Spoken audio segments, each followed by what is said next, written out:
Only in Kentucky can a single county claim the site of one of the most complete Confederate victories of the Civil War and the birthplace of the first interracial and coeducational college in the South. Hi, I'm Michael, and I'm learning a little bit more about Kentucky, one county at a time, all 120 of them. And today, I'm learning about Madison County. Located in east central Kentucky, Madison County is a meeting zone of two different landscapes. The northern and central portions lie in the limestone terrain of the outer bluegrass area, bounded by the Kentucky River Valley. As you push south, the landscape fractures into the deeper terrain of the Cumberland Escarpment. Here, erosional remnants known as knobs jut out of the earth, including Indian Fort Mountain, Pilot Knob, and Bear Mountain, which rises to over 1,600 feet above sea level. This environment has drawn human settlement for centuries. Archaeological digs at the sites such as the Howard site and the Boonesboro downtown site demonstrate that Native American populations, particularly during the Fort Ancient era between 1200 and 1400 CE, established settlements here before European contact. Excavations on Indian Fort Mountain have also uncovered stone enclosures on Adena burial mound at Round Hill and ancestral remains highlighting the region's prehistory. In 1775, acting on behalf of Richard Henderson and the Transylvania Company, frontiersman Daniel Boone led a group of settlers through the Cumberland Gap, carving the wilderness road through the forest. Upon reaching the Kentucky River, they established Fort Boonesboro. It was one of the first English-speaking communities west of the Appalachian Mountains. Boone lived there until 1779, and his time at the fort was defined by survival. The most famous event was the Great Siege of Boonesboro in 1778. Chief Blackfish of the Shawnee arrived with over 400 soldiers, demanding the surrender of the fort. Boone stalled for time with peace negotiations, while the outnumbered settlers prepared the defenses. And for 10 days, the Shawnee launched an assault, raining flaming arrows into the fort's roof. When direct attacks failed, the Shawnee began digging a tunnel from the riverbank under the fort's walls to detonate explosives. The settlers could hear the digging beneath their feet and dug a counter trench to intercept them. The settlement was saved when a rainstorm rolled in, drenching the fires and causing the Shawnee tunnels to collapse, forcing Blackfish to abandon the siege. Today, the site is preserved as Fort Boonesboro State Park, complete with a reconstructed working fort that brings the realities of pioneer life into focus. As settlers poured into the region over the Wilderness Road, the Virginia legislature created Madison County in 1785, years before Kentucky became a state. It was named in honor of James Madison, the Virginia statesman and the future fourth president of the United States. The original county seat was a settlement called Milford, but in 1798, a Revolutionary War veteran named Colonel John Miller successfully lobbied the legislature to move the seat to a new town he had established on his land. And despite opposition from Milford residents, the transfer was approved. Miller named the new county seat Richmond in honor of his Virginia birthplace. The town grew around its courthouse square, evolving into a hub for agriculture and early manufacturing.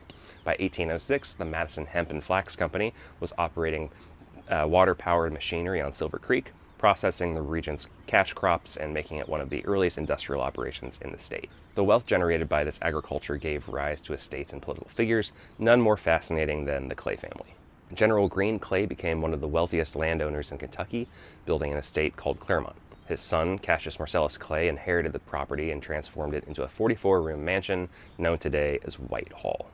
Cassius Clay, by the way, was an abolitionist in a slave state, earning him the moniker the Lion of Whitehall. Clay established an anti-slavery newspaper called the True American, fortifying his Lexington publishing office with cannons and arming himself with a Bowie knife to fend off pro-slavery mobs. His life was a series of violent encounters. In 1843, during a political debate at Russell Cave Springs, an assassin named Sam Brown fired a pistol at Clay's chest from point-blank range. The bullet deflected off the silver lined scabbard of Clay's Bowie knife, and in response, Clay drew the blade, tackled Brown, cut off his ear, and gouged out his eye.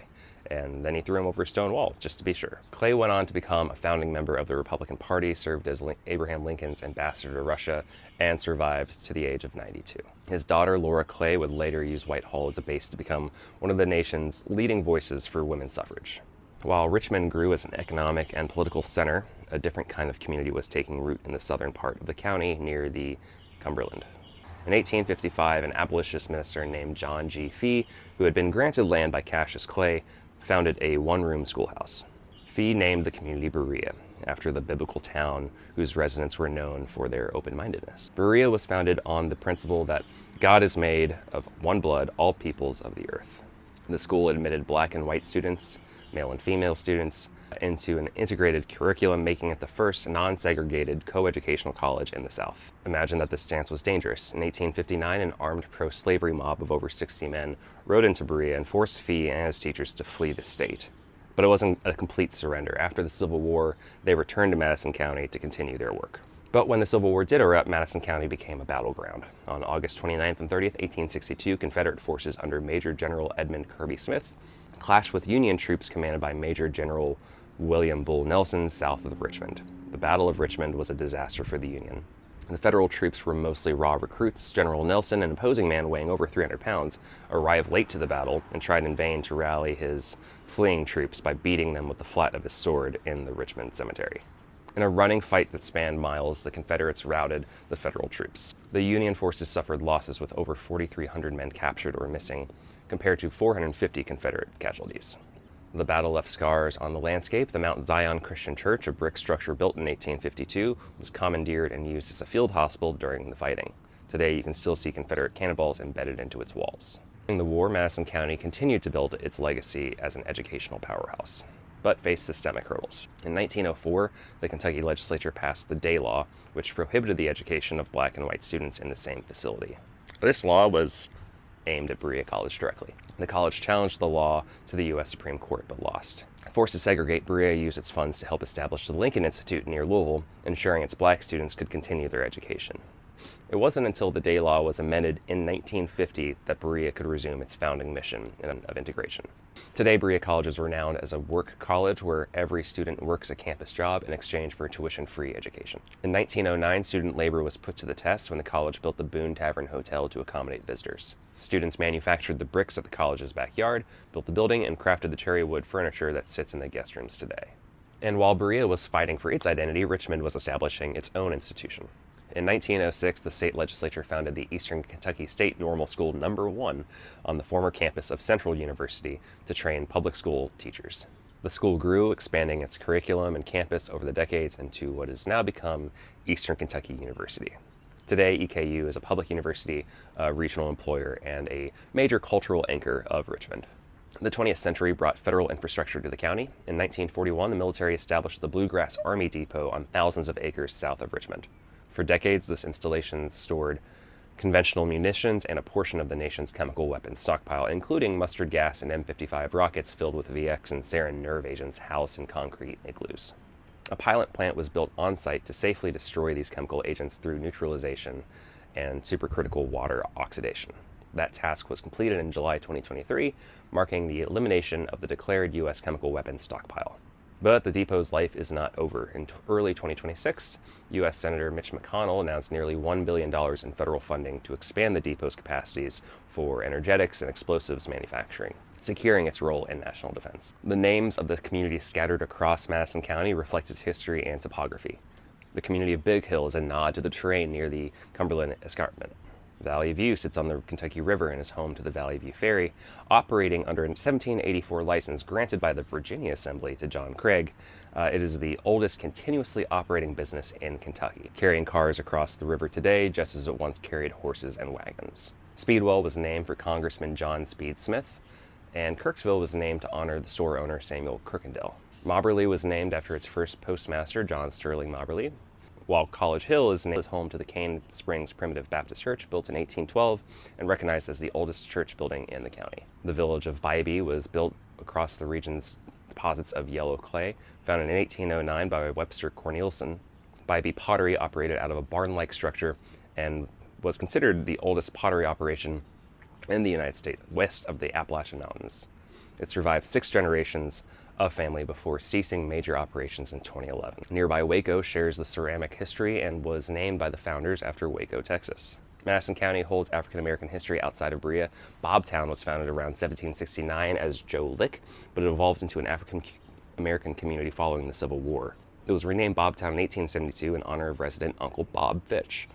Union City, a post village northeast of Richmond, is the birthplace of vaudevillian Andrew Tribble, whose life is commemorated with a historical marker at Union City Park. This environment has birthed art and artists. Berea is known as the folk arts and crafts capital of Kentucky. For decades, it was home to the Churchill Weavers, founded in 1922. They were the first company to mass-produce hand-woven products for a national market, making everything from throws to an anti-thermal fabric commissioned by B.F. Goodrich for Mercury mission spacesuits. Berea College has attracted minds like radical feminist author Bell Hooks, who lived in Berea and served as a professor in residence, and Appalachian novelist Silas House. Frontiersman Christopher Kit Carson was born near Richmond in 1809 before he headed out to forge his legend in the American West. To celebrate this heritage that we've been talking about, the county hosts numerous festivals. The Spoonbread Festival in Berea is an annual gathering featuring the traditional cornmeal bread served with a wooden spoon alongside hot air balloons and crafts. The Madison County Fair and Horse Show in Richmond continues the region's agricultural and equestrian traditions. And if you find yourself thirsty while exploring this history, Richmond offers a taste of Kentucky brewing here. Kentucky Common is a dark cream ale that was popular in Louisville before Prohibition.